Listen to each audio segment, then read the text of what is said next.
When we think about network security, we usually picture this big, strong firewall, a fortress wall keeping the bad guys out. But what happens when the threat is already inside? Today, we're going to talk about Layer 2 security, where the most dangerous attacks often come from someone who's already plugged into your network. It's kind of like a heist movie, right? The vault is locked down, there are guards everywhere, but the thief isn't breaking in. They're already inside, walking around with an employee badge. Well, in the world of networking, that exact scenario happens way more than you'd think. So where is this all going down? This isn't happening on some far-off server. The real battlefield is right there at what we call the access layer, or Layer 2. It's the front line, right where you and all your devices connect. Yeah, a great way to think about Layer 2 is like the lobby of a huge office building. It's where everyone comes in, your computer, your phone, all the printers, you name it. And because it's where all the people, all the end users are, it's also the riskiest place in the whole building. It's where an attacker can do a ton of damage with very little effort. And believe me, the playbook for these inside jobs is pretty thick. We're talking about things like an attacker secretly listening in on your traffic, setting up fake servers, or even just overwhelming the network until it grinds to a halt. We're going to break down a couple of the sneakiest heists they can pull off. All right, let's meet our first villain, the DHCP imposter. This whole attack is about trickery.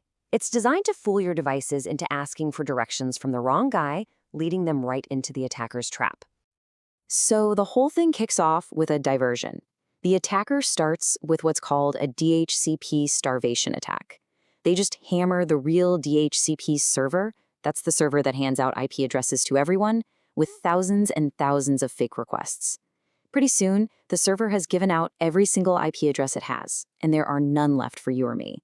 The real server is effectively out of commission. And this is where the real con happens. With the legitimate server tied up, the attacker just plugs their own rogue server into the network. So now when your computer connects and asks for an IP address, the rogue server jumps in and answers first. Your device has no idea anything is wrong, so it just accepts it.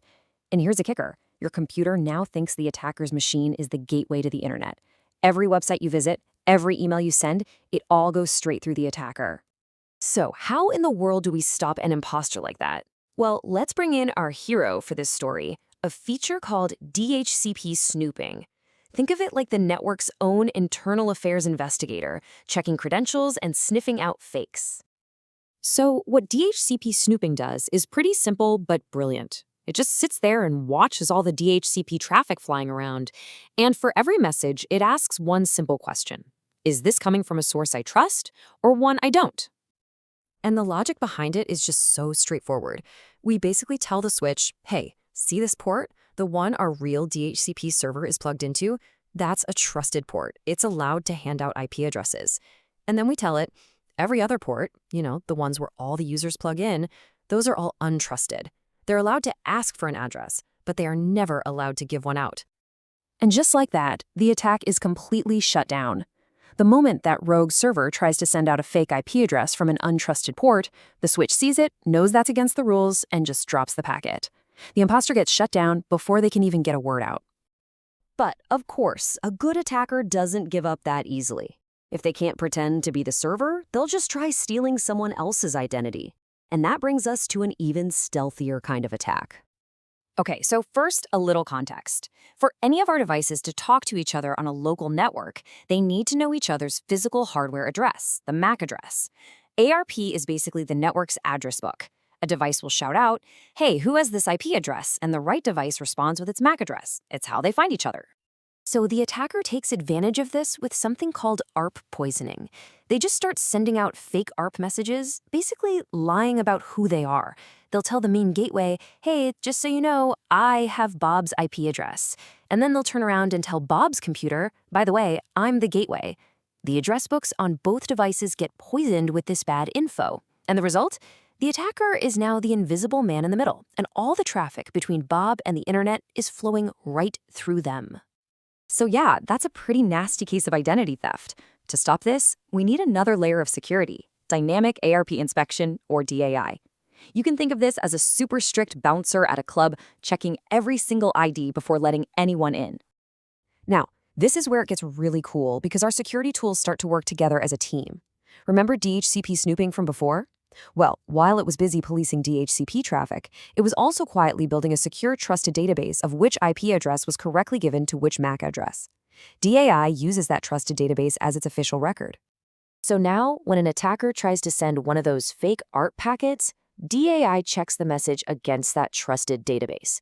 It immediately sees that the information doesn't match the official record, flags it as a forgery, and just throws the packet away. Identity theft? Denied.